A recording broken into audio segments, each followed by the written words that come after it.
Update. Am I the a-hole? My boyfriend brought home a girl for the holidays.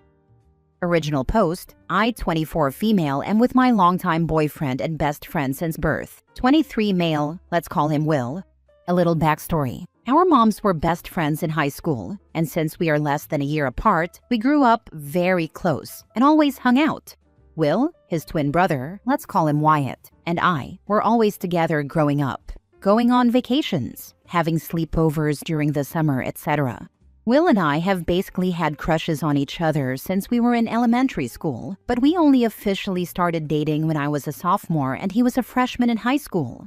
We've only ever dated each other. Then it was time for me to go to college since I was a grade ahead. We both thought I should take a gap year so we could start together. Well, we both ended up taking multiple gap years, LOL. We had decent jobs and the luxury of being able to travel, so we did. So this year, the three of us started college for the first time, plus Will and Wyatt's best friend. We'll call him Ian, 23 male. As the years went by, before I started college, I kept switching ideas for majors. I ended up choosing one they didn't have at the college we all wanted to go to, so I talked with Will about it, and we decided we could still make it work since the college that had the major I wanted was only a 1-hour car ride away. Well, college started. I ended up absolutely hating my major, so I will be switching and transferring to the original college of choice, which Will is super happy about, and I'll be moving into the apartment he has with Wyatt and Ian. Now, moving on to the actual problem. It is, of course, winter break, and I was so excited to spend time with Will since we didn't get to see each other much during the semester, even though we texted as much as we could and always FaceTimed at night, even if it was only for 5 minutes. So imagine my surprise when I come home for break and go to his parents' house, and there's a girl sitting in the living room with them. Will comes up and greets me like everything's normal and introduces me to the girl. We'll call her Abby, 19 female. Wyatt tells me that they've all grown close to her at college, and that she's become like a best friend to them. I was floored by this. Will never once told me that he made any good friends at college, let alone a girl. I could tell from his face that Will knew I wasn't exactly thrilled, but since we were in front of people, I kept my mouth shut. Not long after that, I went to help Will and Wyatt's mom in the kitchen and asked her if she knew anything about Abby, like maybe her family lived too far away and she couldn't afford to travel back. Or maybe she had a bad home life. Anything that could make a bit of sense. She told me she had asked the same question because she was a bit weirded out as well, but they told her Abby had a good relationship with her family and just wanted to spend Christmas with friends this year. This rubbed me completely the wrong way. I can't imagine ditching my family to spend Christmas with 2 guys I've only known for 3 or 4 months, especially when you aren't dating one of them. A good time to mention that Wyatt is gay. I talked to Will about it later that night and told him I was uncomfortable that she was there, especially because it was supposed to be our time together after months apart. Plus, it's a family holiday, and she isn't family. He told me that he understood, but that she's just a good friend and wanted to spend Christmas with them, and he felt too bad to tell her no. And by the way, this isn't an "is my boyfriend cheating or not" post. I genuinely trust Will, and I don't think he would ever cheat on me. Now I have to admit I do get jealous sometimes, but I really don't think I'm that unreasonable. I don't mind him having friendships with a different gender as long as boundaries aren't crossed, but I feel like this is a huge boundary. We were supposed to use this time to catch up, but now this girl, who has already been spending time with them for months, is here. I thought maybe she would spend most of her time with Wyatt while Will and I could do our own thing. Nope. We went ice skating 2 days ago, which is a tradition of ours. And guess who wanted to come as soon as we got ready? Abby. We tried to watch a movie in the basement last night. Guess who showed up? Abby. We went to look at Christmas lights a few nights ago, and who wanted to come? Abby. We needed to go Christmas shopping? Abby wanted to come with us. We had a date planned for the Christmas market. She knew it was a date, and Abby still wanted to come. Luckily, this time Will told her no. I should also mention that the only time Wyatt was with us during any of that was for the Christmas lights. That's it. So it wasn't like she just wanted to be included and didn't want to be alone. I finally snapped tonight when Will and I were getting ready to go to my grandma's to decorate cookies like we do every year. Abby asked where we were going, and Will answered. She then had the audacity to ask again, "Can I come with?" This is where I might be the a-hole. I told her no, she couldn't come, that she had intruded enough on this break already, and that she knew we hadn't seen each other in 4 months. Yet she couldn't stop inserting herself. I told her to go back to her family for Christmas, because she wasn't a part of this family and never would be. She cried and ran to the guest room. Will got super mad at me and told me I was being ridiculous and a jealous brat, but I'm genuinely fed up. This girl is either interested in my boyfriend or she has a major boundary problem. Either way, I don't want to deal with it. It was super awkward at my grandma's since Will is still mad at me, but now that I think about it, I can't help being mad at him too. He lied to me, or withheld information I guess, about getting close to another girl, and now that I've met her, I'm very concerned because she seems unhealthily attached to my boyfriend and hasn't really made any effort to hang out with Wyatt. I think letting her come for Christmas and our reunion was super disrespectful, and I know for a fact that if the tables were turned, he would be enraged. Christmas is now in 2 days, and I'm not even excited anymore. I know that anything we try to do, Abby will just insert herself into, and this was my favorite holiday. I texted Ian about her, and he told me that she seemed closer to Wyatt than Will when they were at college, so I honestly have no idea what's going on. So I guess, am I the a-hole for blowing up at her? Any advice on what to do now? Thank you for any advice. Now for the top comments before reading the update. Girl, why didn't your boyfriend tell you? You actually showed up, and neither one of your lifelong friends thought to mention that another person would be there, let alone some girl 4 years younger than you all. You talk to him every day, and he never mentioned any new friends, let alone this one, who they let or invited to come home with them for Christmas. I'd be annoyed at both of them because you're supposed to be friends, but I'd be side-eyeing your man. All very sus, all very strange. This is what angered me the most. I don't understand why neither of them told me. Since we're older than the normal age of starting college, and he was going with his brother and best friend, I honestly just assumed we wouldn't be trying to go out and make friends, which I understand can sometimes happen naturally, so I never really asked about it. I can't understand for the life of me why he couldn't just tell me. I'm going to talk to him later about it for sure. I don't think you're wrong for feeling blindsided, but I do think you need to talk to Will directly before letting this spiral. College changes people and social circles fast, and it sounds like he didn't realize how big this would feel to you. Bringing someone home for Christmas without warning your partner is a bad call, full stop. That said, jumping to conclusions won't help. Tell him clearly why this upset you and see how he responds. His reaction will tell you a lot. I'll definitely talk with him soon. I think I need to calm down a bit first though. Writing this just made me more angry at him and the situation. My mind definitely jumps to conclusions fast, which doesn't help my case. Ask him to come over to talk, alone. Tell him how you see this situation, calmly. Let him know you brought this strange girl into our relationship whom you never mentioned before. You said she's a good friend to you, Wyatt, and Ian, yet she's attached to you at the hip. We've hardly had any alone time because she's always there. I'm sorry for saying what I did, but I was fed up. Your mother was wondering what's going on too. If he gives you grief, say, okay, I will stay out of your way so that you can spend the rest of your vacation with her. Give your mom my regards. Maybe reconsider moving in with them, because I bet she's going to be a roommate too. Now for the update. Hello everyone. Thank you so much for all the comments and advice. Since I'm going to be busy during Christmas, I wanted to update today. Here is the update. After 2 panic attacks and thinking way too much, I tried to calm myself down. After a few hours, I texted him and asked if he could come over so we could talk. He arrived and instantly apologized to me for calling me a jealous brat and said I had every right to be annoyed and upset. He just wished I had been less harsh. I apologized as well and said I was a bit too hard, and I told him I should have communicated better. Thanks for all the advice on that. I realize I definitely should have said something sooner rather than letting it all blow up. He told me that he should communicate better as well in the future, which we promised to do.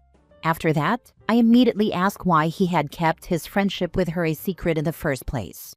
He told me that he knew I'd be upset about his friendship with a girl, and he didn't want to tell me and make me worry while we were at different colleges. While I'm not going to lie, that would have stressed me out a bit. I still had a right to know. My face must have shown that I wasn't happy with that excuse because he instantly apologized again and said he made a mistake in how he handled this whole thing, but that he genuinely doesn't have any feelings for her beyond friendship and that he would never cheat on me. He told me his mom sat him down after I left and laid it all out for him. How suspicious this must look to me, how trust was broken, and the fact that he completely blindsided me. He told me that really made him think about his actions. He looked very genuine and even started to tear up. Will then told me that Abby had asked Wyatt a couple of weeks ago if she could come to their Christmas instead of her parents this year because she wanted to hang out with them and thought it would be fun. Will told me that Wyatt texted him about the idea as soon as she asked and that he instantly shut it down, saying it probably wasn't a good idea since I wouldn't like it. He showed me the text messages between Wyatt and him without me even asking. But Wyatt told Will that since it was the first time Will and I had been apart before Christmas break, we would probably be spending even more time alone together than normal, and it could be nice if he had a friend to spend that time with. And Will felt bad, so he agreed. I asked him why he couldn't have just told me that from the get-go, but he said he thought I would understand that he wasn't the one who invited her, which honestly pissed me off, because what do you mean? Obviously, I told him that this was something to work on with communication, and he agreed. He said he had absolutely no idea that Abby would insist on intruding on our alone time together, and that he also should have told her no after the second time she tried, but he was too shocked and confused by her behavior to do anything, because she never acted that way toward him at college. This lined up with what Ian told me earlier, that she seemed closer to Wyatt. I also asked Wyatt and Ian to confirm, and they told me she never acted that way toward Will at college at all. Will told me that he realized Abby must like him after she kept trying to include herself in our plans the third time and didn't make much of an effort to hang out with Wyatt, which was the whole reason she was invited. Wyatt also confirmed all of this on a call and told me he was surprised by her behavior the entire time and had tried to talk with her about it. She apparently said she didn't mean any harm and just wanted to hang out with Will as well, which I'm not sure I really believe. Wyatt also said that whenever he would ask if she wanted to go do something with him, she would always say she wanted to stay inside and relax. Which, girl, you had no problem trying to go out with Will and me when we left the house. Will told me that in the morning, once we got back to his house, he would tell Abby that it's best she spend Christmas with her family, and that once they get back to college, it's best they all keep their distance. Wyatt and Ian also agreed to the same thing so she wouldn't still be around hanging out with them. I'll also be transferring to their college for the upcoming spring semester, which was already planned before this whole incident, so it's not something they could be lying about since they know I'll be living with them soon. So now it's done. Abby didn't take it particularly well and told us that she would back off if she could stay, and that it wasn't fair to make her leave the day before Christmas Eve, but Will remained firm, which I appreciated. I did apologize to her for being too harsh, which she just nodded at. Wyatt already drove Abby back home a few hours ago, and a huge weight has been lifted off my shoulders. I realize this isn't the most thrilling update, but I'm glad we promised each other better communication, as I see that was something we were struggling with on both ends. Thank you again for all the advice and comments, and I hope everyone has a Merry Christmas and Happy Holidays. And if you don't celebrate, I hope you have a great day as well. Yeah, chick had an ulterior motive. She figured she'd keep inserting herself and make it look sus, and you'd get mad and she'd get Will. You've planned well to totally avoid her in the future, which would have been my advice. She's not anyone's friend, and she can't be that damn oblivious to her actions. Yeah, once it kept happening, it stopped feeling accidental. You don't repeatedly insert yourself into a couple's plans and not realize how that looks. Avoiding her going forward is just common sense. Glad the boundaries finally went up. I can't even count how many posts like these there are, where he claims to be completely oblivious to the other woman's motives and claims to have hidden the relationship because he knew his GF wouldn't like it. And surprise, almost all of those posts have updates to show he was cheating, either emotionally or physically. Look at it this way, he lied to protect his friendship with this girl. He knew you wouldn't like it, which in other words means he knew he was crossing a relationship boundary. I have a feeling whether you move in with your boyfriend or not, you haven't seen the last of Abby. Wonder how long it will take before he starts trying to rekindle the friendship, under the guise that she has matured and respects your relationship now.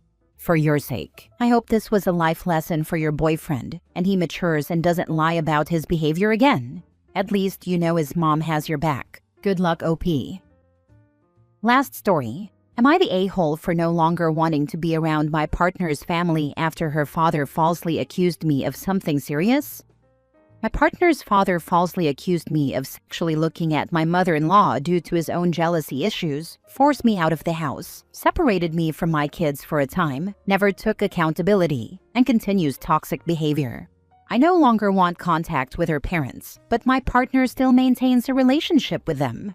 For background, my partner, 27 female, and I, 29 male, have been together for 8 years and have 3 kids. Earlier this year, we were living with her parents temporarily to save money.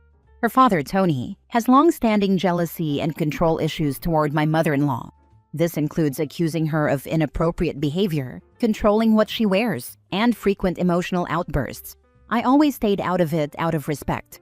One weekend, Tony accused my mother-in-law of dressing improperly and claimed it was because I was looking at her. I was completely blindsided. To be very clear, I never looked at my mother-in-law sexually. I viewed her as a parental figure. I had zero inappropriate behavior toward her. Tony later admitted he has a jealousy problem, but instead of addressing it, he accused me and demanded I leave the house so he could fix his issue. He refused to give details, contradicted himself repeatedly, and couldn't describe what I supposedly did. It became obvious this accusation was baseless. The aftermath was, I was forced to leave the house while my partner and kids stayed. I was separated from my children, who cried because I wasn't home. Tony showed zero concern for his grandkids' distress. My mother-in-law distanced herself from me despite knowing the accusation was false. Tony reframed the issue as me being disrespectful because I challenged him. Eventually, we moved out. On moving day, my birthday, Tony tried to involve himself despite never apologizing. I told him he was not welcome in my home. Months later, Tony called me over and said only one word: sorry. No accountability, no explanation, no acknowledgement of the damage done. Later, it became clear he only apologized so he could attend our son's birthday. He continued accusing my mother-in-law afterward and even tried to look for evidence of me texting her. Tony still behaves possessively and hostile toward me. He ignores my existence, including not addressing cards to me, acting annoyed when I speak to my mother-in-law, continuing toxic behavior toward my partner and mother-in-law. This Christmas, I refused to attend celebrations at their house due to the trauma and tension. My partner went with the kids while I stayed home. When they returned, my partner received a Christmas card addressed only to her, not me. That was the final straw. My dilemma is, I no longer want any relationship or contact with her parents, especially Tony. The false accusation, separation from my kids, lack of accountability, and ongoing disrespect are things I cannot move past. My partner still maintains contact and says she's just being civil, but it feels like ongoing emotional involvement. I'm worried this difference will affect our relationship, but I also feel I've endured enough. So Reddit, am I the a-hole for wanting to cut contact with my partner's parents entirely? Edit. Okay, everyone. Because I had to cut this story so short and people complained about my post before, I seem to have left out part of the story. She did stick up for me and was 100% backing me. However, she was conflicted because it was her father and her partner butting heads. I understand how you would be confused, but my kids' school was not close to my mother's place, and I worked early hours in the morning. She had no way to get them to school besides relying on the mother-in-law. My partner is on my side, but I do find myself uneasy that she still wants to go over to their place because her younger siblings still live there. However, the mother-in-law has let this behavior go on too long. At some point, she has to take accountability for this too. So please take it easy on my partner, but I am keeping an open mind to what you guys have to say. There's no take it easy on your partner. She let her dad accuse you of inappropriate behavior with her mother. She stayed in his home because it was more convenient than standing by your side. She continues to let him brush this all under the rug and acts like a big happy family with them, with your children in tow, so they can hear all about how much daddy being that way with grandma. not the a-hole, but honestly, your kids should also be fully no contact with them if you are, because there should be no way they are exposed to his abuse or potentially alienated from you by him or her family. If she can't or won't understand or allow this, then you have a much more serious problem, I'm afraid. Stand your ground with them all, and good luck. OP, update me. Thank you. This year has been rough. However, I do have an update with how my life went on. I got a new job, was able to afford a new car for my partner, and also a new one just for me that came out this year. We got a house far away from her family, but I do at times catch myself thinking about this whole situation, and it eats away at me.